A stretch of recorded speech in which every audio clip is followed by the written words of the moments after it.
today on Diversity Chat, where we bridge the gaps of diversity. We destroy ignorance before it destroys another life. Today I have a guest with me. Yes, if you can introduce yourself, please share your name. Sure. My name is Kimberly English Cole.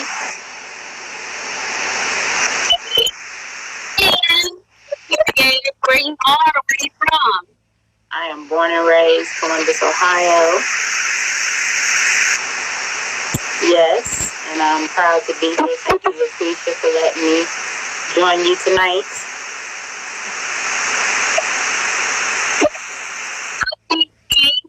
And what ethnic group do you identify as? I identify as Black.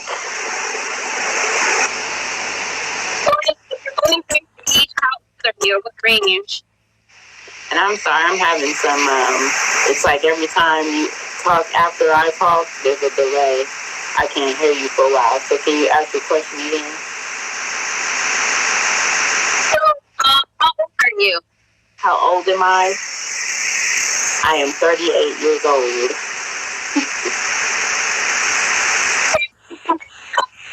Can you tell us a little bit about you, what you're up to in the world, what you do?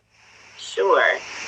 So my day job, if you will, I work customer service for the Columbus Metropolitan Library. I do not have a library science degree, which we technically have to be librarians, but most people would consider me a librarian. I do the things that a librarian does at the library. I also am a pianist or accompanist for Ballet Met, which is a local dance studio in their education department. And I am the coordinator of the Neighborhood Leadership Academy Alumni Association, which is formerly of United Way of Central Ohio. Good job. How many instruments do you play? That's a good question. Now, like actively playing, like still playing, only about 3, I believe. So that'd be the piano, the bass, and cello. I can't even actually say I'm actively playing that because I haven't played that for a few years. But I've played other instruments. I've done a lot of percussion. I played the saxophone for a little bit. Tried the tuba. So I like to dabble. Oh my goodness, the tuba has to take a lot of air. Yeah, I didn't like that. That was actually a suggestion of my marching band instructor that year. And I was like, I'm okay on that. I tried it for like a few months. And I was like, nah, this isn't for me. And it's obviously very big, so you have to work at carrying it as well as playing it. So, and it only has 3 buttons, if I recall correctly, so that's also interesting.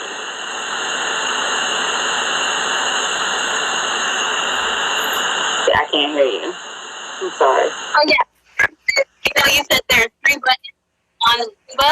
How many on the saxophone?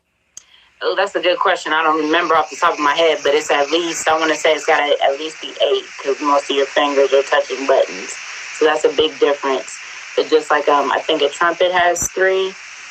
And so, that's more sort of memorizing you have to do to play different notes. That's a lot of work. So I highly admire people, especially like a lot of brass instruments. Yeah, people. Hey, cool. Mm-hmm. Do you play instruments? I play violin. What'd you say? Do you play instruments? I don't recall. I took guitar in college. I did not do well with guitar lessons because my teacher did not believe in us, but that's a whole nother story. And I had a keyboard, but I just pressed buttons. I don't know what to say. So basically the answer is nah, but I like to think so. If I tried. Too late, yeah, it's never too late. I like to tell people.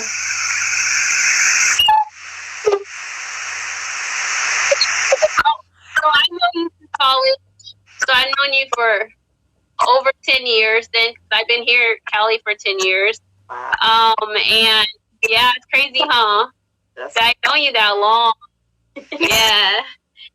And you did photography, right? So do you consider yourself a photographer? Yes, I don't actively do photography now as far as like for business, but yes, I still love it. I love it a lot.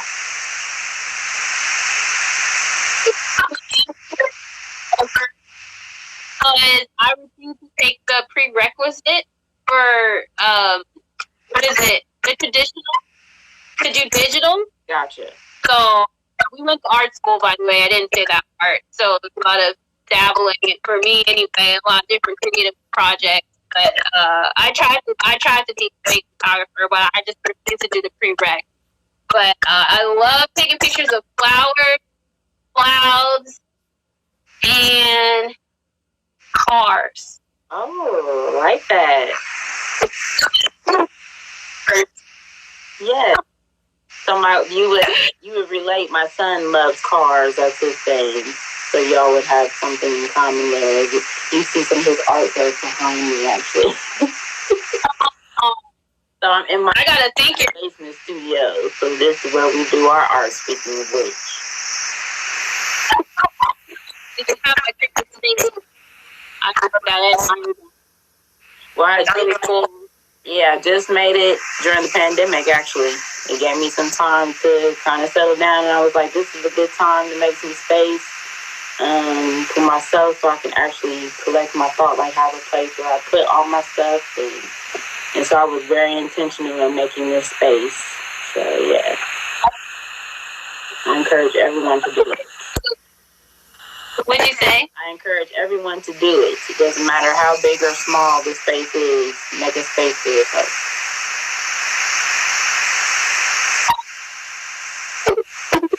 Oh my God.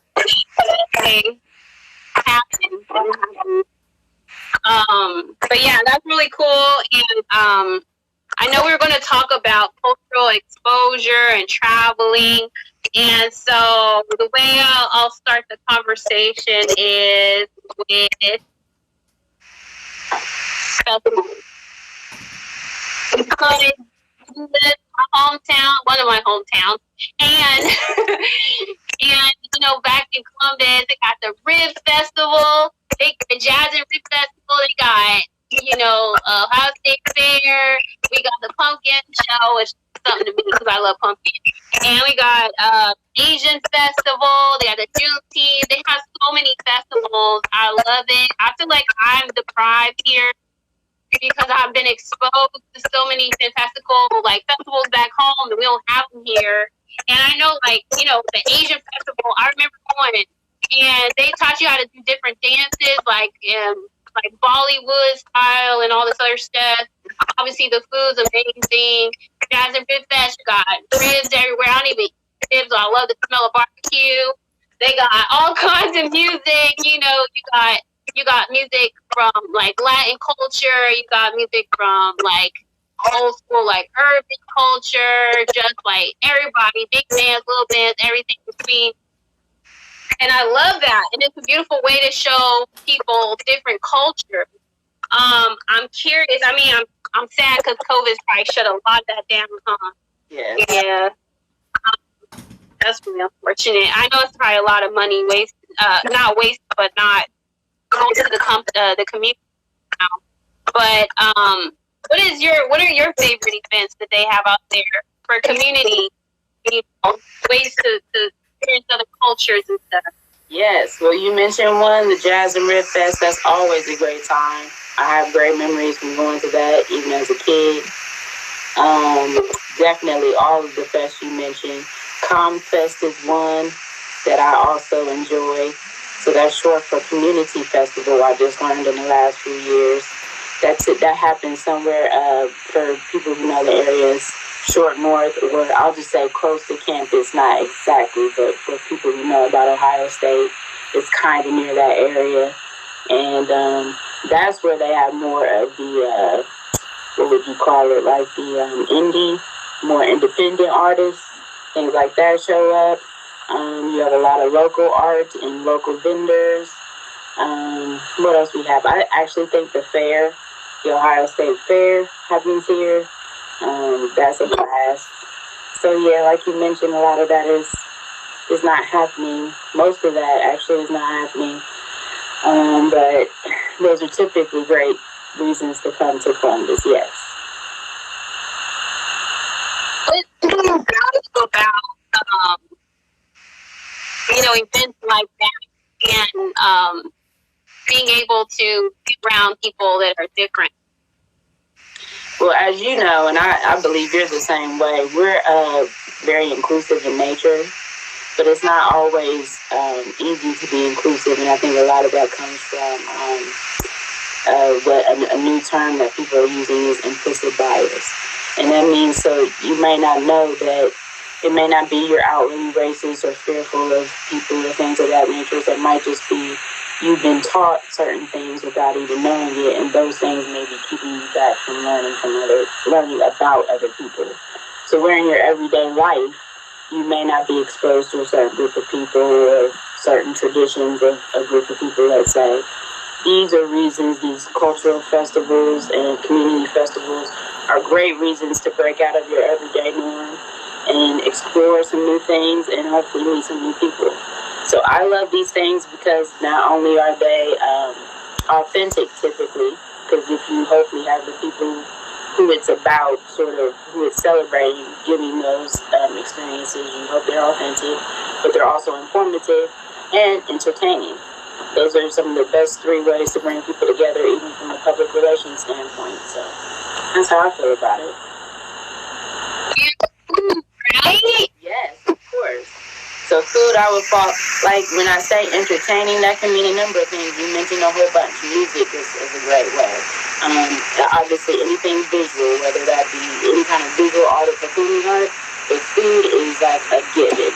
So a lot of the community work that I do, we always talk about having food at your events, because that's a great way to bring people together, to fill people's tummies and have them feeling good at your event. But it's also a way to inform people as well. You can expose people to different cultural things through food. Do or have you done? Say that one more time. What kind of events have you done? Well, I'll just start by saying I've been very blessed to have some great positions. First, even when I was in high school, I had internships with some wonderful people, all the way from senators to people, teachers. So I was exposed to a lot of that kind of stuff. I did a lot of things growing up in church. But as an adult and having a career, I worked for a PR firm at one point, and this particular PR firm was grassroots oriented. So even though she had a lot of sort of high price clients, if you will, there was still, everything was very community oriented. So that went from health fairs. We would do things with like the Arnold Classic, events that were already going on, just partnering with those things. And it could also be throwing a party, let's say. It might be an anniversary party for an organization. And then that takes me to the United Way, the things that I've done for or with the alumni are phenomenal. So the people that are coming to this leadership academy are people who are already active in their communities on all types of levels and all types of industries, if you will, and interests. And they're typically coming to this leadership group to learn more about how to just be a better leader, essentially. And so when they graduate from these programs, I get to meet all these wonderful people and help them in their endeavors in their different neighborhoods. So those are also a variety of events. It could be like cultural events like you're talking about. There may be events around safety or education. It's even things that are more around academia or meetings, let's say. So all kinds of stuff. With the business things like that? You said meetings with I'm sorry. Go ahead. When you're doing those events? Yeah. Yes. Oh, yes. So that's one portion, especially like with the PR firm. Get to work with the vendors. Bands would be considered a sort of vendor or entertainer. That's always exciting because then it's very fun to be able to plan an event and you're going to have typically your reason or your theme of why people are coming together, and then you get to say, if it's an event where you're planning and it's not sort of an event where bands are auditioning, if you will, or they're putting in to perform, you get to sort of give your input on what music would be great to either excite the folks or, get them into a more pensive way of being, whatever it is that you want. So that also provides an opportunity to bring bands and expose bands who maybe people aren't familiar with. That's always a fun part too. I know that you also consider traveling. One of my favorite quotes. Oh, let me get it for you. Oy vey. 1 second. I wish I could fix this sound while you're doing it. I hate that it keeps delaying.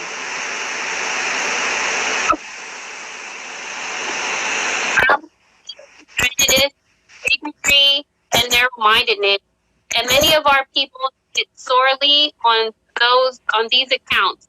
Broad, wholesome, charitable views of men and things cannot be acquired by vegetating in one little corner of all one's lifetime. Basically saying it destroys ignorance. To see how other people live, to see what other people are up to. And so I know you like to travel. Like, where are some of your favorite places to go, and why do you think travel is important? Wow. Some of my favorite places to go are Toronto and Ontario, Canada. I love many of the islands that I haven't been to all of them, obviously, but a lot of islands in the Caribbean. Barbados is my favorite. Martinique is the one, I went to Bahamas probably most recently, but Martinique, second most recently, that was very interesting. What I love about travel is, like you said, just, you can't even imagine the things that, you think you know something about a place or people, and you go somewhere and it's just mind-blowing how different and yet the same, things are, but I don't know how to even explain it. It's like there's no way that even a book can give you the experience that going somewhere can if you have the opportunity to. And so just like, I'll just use Martinique as an example. That's a place where there's a volcano on the island. There are, particularly, we don't see a lot of Black people that say speaking French fluently, but they're speaking fluent French there. And, it's just beautiful. It's just things that you're like, obviously, these things exist, but if you're not seeing them on a regular basis, it's just, you have no idea what it's like. I'm a big proponent for travel. You know that. You also travel. What would you say? I mean, like, I can't even describe it. Like, what do you think are some of the benefits of travel? I was curious. Where is that place if they speak French? Martinique is in the Caribbean. It is, I need to pull up the map. I want to give you some islands that it's near. But it's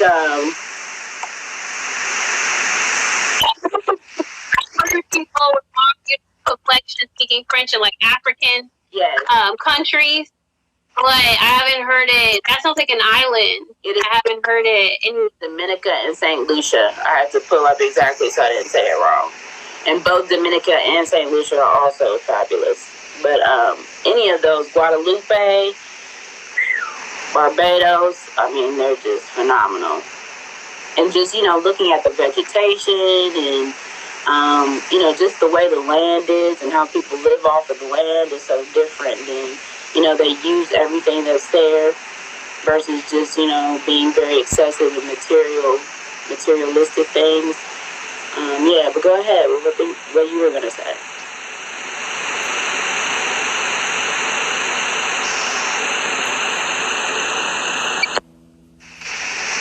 It eliminates a lot of confusion about people that you just see and draw assumptions toward. It allows you to actually walk side by side with people. It allows you to eat side by side or drink side by side with people to have conversations and find out that they're people like we're having right now. The diversity chat are here to say, hey, we're human beings. You know, don't box people in because they're all one culture specifically or one ethnic group or complexion or whatever.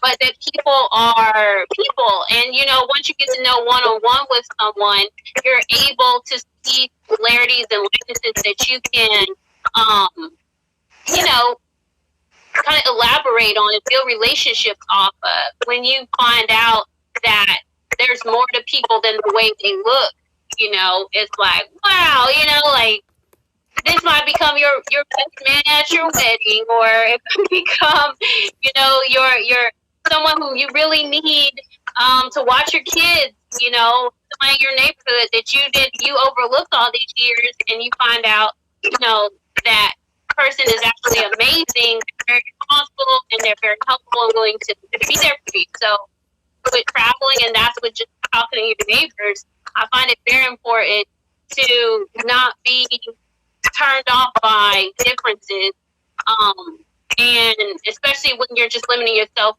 by a book cover, right? Like, you work in the library, it's more to people than that, you know, it's more to people than we think. Like, you might, like, I have a friend who's Dominican.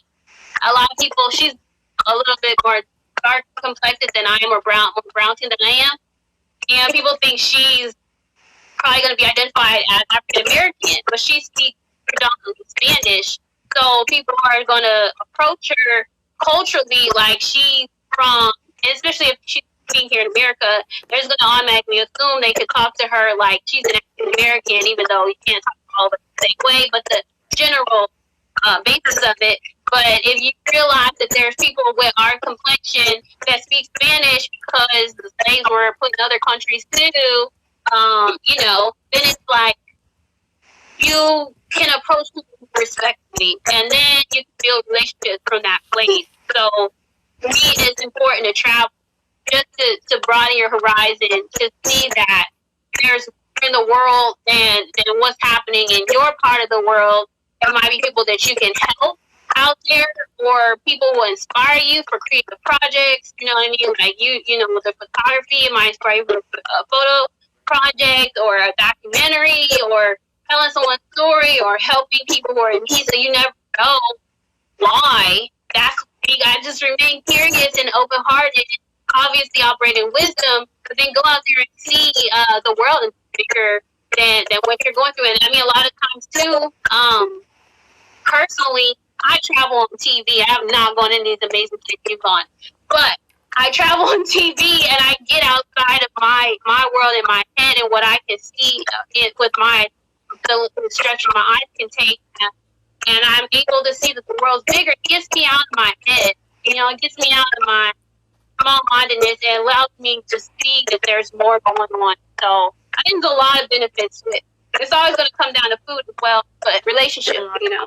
Relationship building and traveling makes you a better person. It makes you a better problem solver.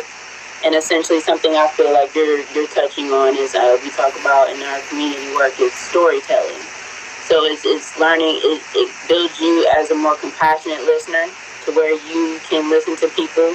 You learn how to ask clarifying questions and be able to connect, which is like you're talking about, but it actually also helps you to practice being a better storyteller yourself. And you have more interesting stories to tell when you come back from somewhere. So that's just another way to connect with people. You're learning about another culture, as well as you're having a chance.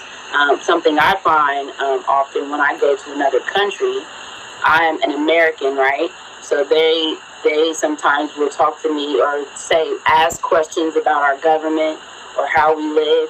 And I'm able, a lot of times, to break some of the stereotypes, or at least to attempt to say, no, we're not all like that, or this is not the case, this is what they show you on TV. So that's also important. And knowing, you know, we all have sort of this, like, social responsibility. So I definitely want to say everybody should get a passport.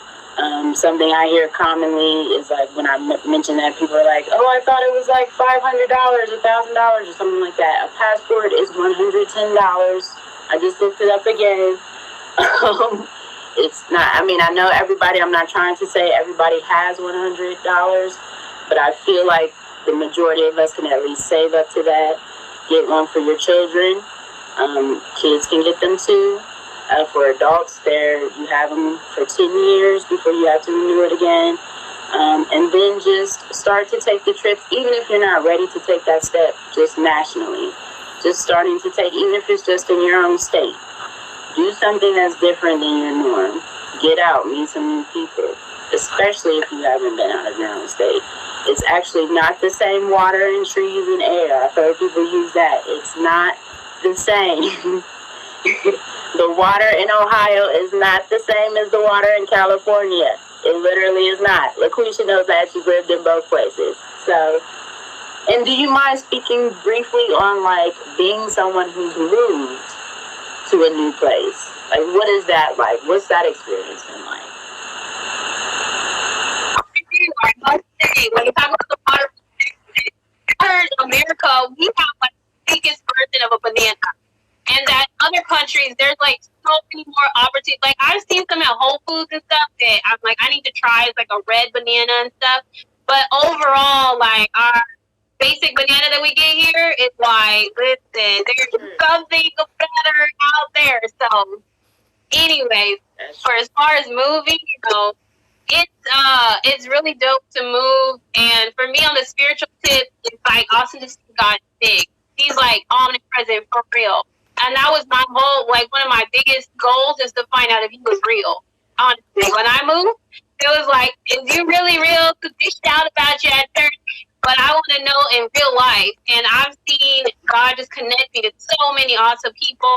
You know, they say you got people in your life for a season, a reason, a lifetime. And I've experienced that. There's people that just were there in my life to pick me up from the airport, and I never, really talked to them after that. They never talked to me after that. No bad feelings or anything like that. It's just that reason, and I'm saying, like, it's so important to be willing to be open to who is in your realm, and then, like, outside of that, when you travel, because maybe you want to go to London and you meet somebody from London, you can, like, you got a free hotel stay, so to speak. You got a buddy to travel with and everything, and really experience that place from a first person, like a resident's perspective.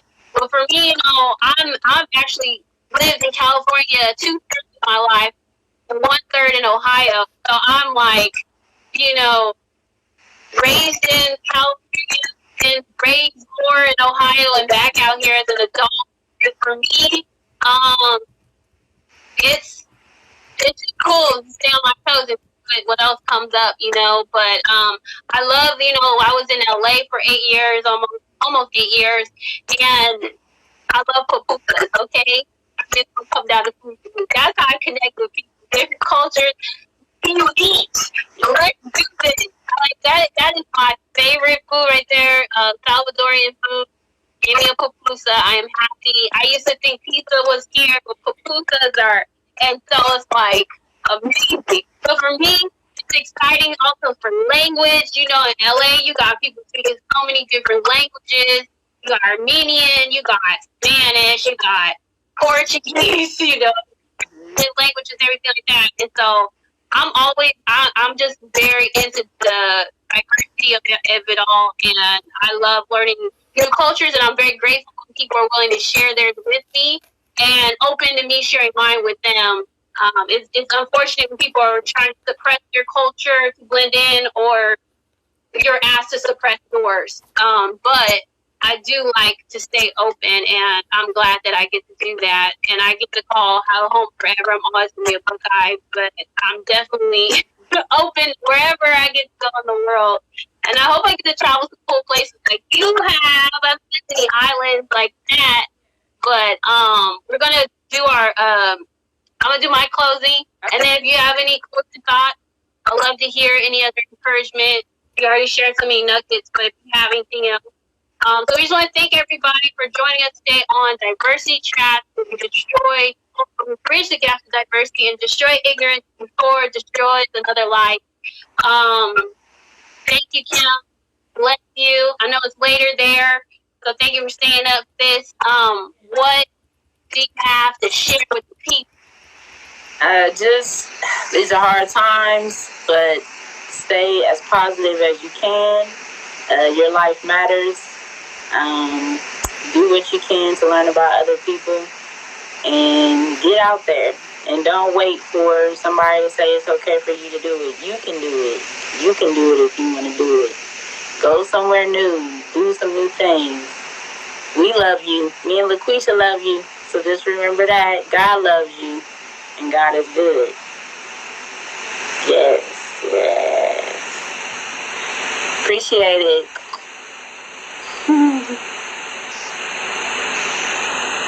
Thanks. Stop motion a little bit. I meant to give a shout out for that earlier. Like, your son is awesome. I even met him outside of the womb. I was at his baby shower. I not met him outside the womb, but you sharing the stop motion experience helped me in my book. So thank you for that. And awesome. So God bless y'all. We'll see you later. Bye, Kim. Bye. See you around.